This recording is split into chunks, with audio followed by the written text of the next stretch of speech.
Hello once again, welcome back to the Geodynamics video lectures on the basics of fluid mechanics. This is part 2 of the video lecture on channel flows in one dimension. And in this lecture we're going to first calculate the velocity distribution across a one-dimensional channel based on our force and stress calculations from the previous lecture, and then we'll go on to look at two end member types of channel flow, Couette and Flow, and you'll get to see what those look like at the end of this video lecture. So here we are back looking at the same figure we have seen already previously about the forces acting on our fluid in the channel, and then over here is an example of the velocity across the channel of thickness h. So we're going to start by looking at the net force, which is basically the sum of the forces we looked at in the previous lecture, and the net forces that are acting on this fluid in the channel must be equal to 0. So we can take our pressure term that we had before, the change in pressure along some thickness or along some part of the channel from one end to the other, and then we can add in the shear stress at the top and bottom of the fluid. Remember, the shear stress at the top was minus tau times L, and at the bottom we have tau of y plus dt dy, d tau dy. So that's the change in the shear stress across the thickness delta y of this little piece of the channel, and we set that equal to 0. Now, as the thickness of the little piece of the channel we're considering goes to 0, this relationship is going to simplify, because basically we're going to have places where we have delta y's that are going to get smaller and smaller, and we can end up with a simplified relationship where we can say that dt or d tau dy is equal to minus p1 minus p0 divided by L. And so here we have then shear stress, and over here we have our pressure term just simply rearranged with the condition that the delta y is going to 0. Now, the right side of the previous equation is simply the horizontal pressure gradient. That is this P1 minus P0 over L. That's just the change in pressure along the length of the channel. And using that, we can recognize this is just a simple horizontal pressure gradient. So we can write that as dP dx. It's just a change in pressure along the length of x of the channel, and set that equal to the change in shear stress along some thickness of the channel, and this is our equation of motion. So now we can take the steps toward getting ourselves something like a velocity.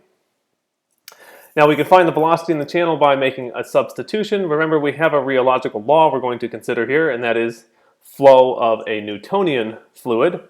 And for a Newtonian fluid, just as a reminder, we had said that the shear stress is equal to the viscosity times du dy. And we have over here a tau in the top of this equation for the change in shear stress for some thickness dy, d tau dy. And if we plug in then for tau the thing we have for a Newtonian fluid here, then this is simply d over dy times the right side of the Newtonian fluid equation. That's the viscosity times du dy. And since we're taking dy twice, we're taking a second derivative with respect to y, we can rewrite this as eta times the second derivative of u with respect to y is being equal to the pressure gradient dP dx. So now we have something with a u in it, and it's a second derivative, so we can integrate this guy twice. And if you do that, you come up with something that looks like 1 over 2 eta times the pressure gradient dP dx times y squared plus c1, some integration constant, times y plus c2, the second integration constant from integrating the second time. But now we have an equation for velocity, but we need to deal with these integration constants. So we can find them, c1 and c2, by applying a few boundary conditions. And so one of the boundary conditions we could apply is that the velocity of the flow of the fluid has to go to 0 at y equals h. So that's down here. We say, okay, you've got to go to 0 at y equals h. We can also say that the velocity of the fluid has to go to u naught at y equals 0. So if this top wall of the channel is moving, we say, okay, well, the velocity of the fluid has to go to that velocity at the wall on the upper side. And if you do that, you can plug in and find C1 and C2, and you get an equation that looks like this one down here, where u is equal to 1 over 2 eta times dp dx, change in pressure along the length of, well, this is basically just the pressure gradient, times y squared minus h times y, h again is the thickness of the channel, minus u naught y over h, and plus u naught. Okay, so that's our general velocity equation. Now we can look at some predictions from this equation, and we're going to look at the n-member flow types that I mentioned before. There's Couette flow, and Couette flow occurs when we say that there's no pressure gradient in the channel, so we just say dp dx is equal to 0, and we'll get one type of flow that way. And Poiseuille flow occurs where we say that there is no velocity difference between the walls of the channel. So in other words, u naught is equal to 0. And so in this case, the flow is driven only by the pressure gradient. In Couette flow, the pressure gradient is 0, and the flow is driven only by the motion of the upper wall of the channel. So take a moment here, pause the video, and think about what you might predict for the velocity of flow in these two different channel types. For Couette flow, where we have the upper wall of the channel driving the flow, and for Poiseuille flow, where the pressure gradient is driving the flow. Just think about what kind of velocity distribution you might expect within the channel, and come back when you've got some ideas. Okay, so let's see. For Couette flow, we look at something that is basically like this. We have no pressure gradient, and so we have the top wall moving at some velocity u naught. The equation we calculate for the velocity simplifies down to something like this, where u is equal to u naught times 1 minus y over h. Hopefully you can recognize that that is a linear equation. We have just a y here, and so the velocity is only going to change as a function of y, our distance across the channel, and you expect to see a linearly increasing velocity from the bottom of the channel up to the top. Simple enough, right?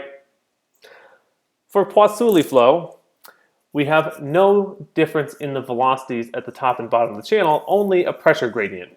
And so in this case, if you plug in u naught equals 0 into the equation we had originally, you end up with something that is 1 over 2 eta times dp dx y squared minus hy. And so whenever you see this y squared thing in there, u is equal to y squared, it should tell you that you can see something that looks like a parabola.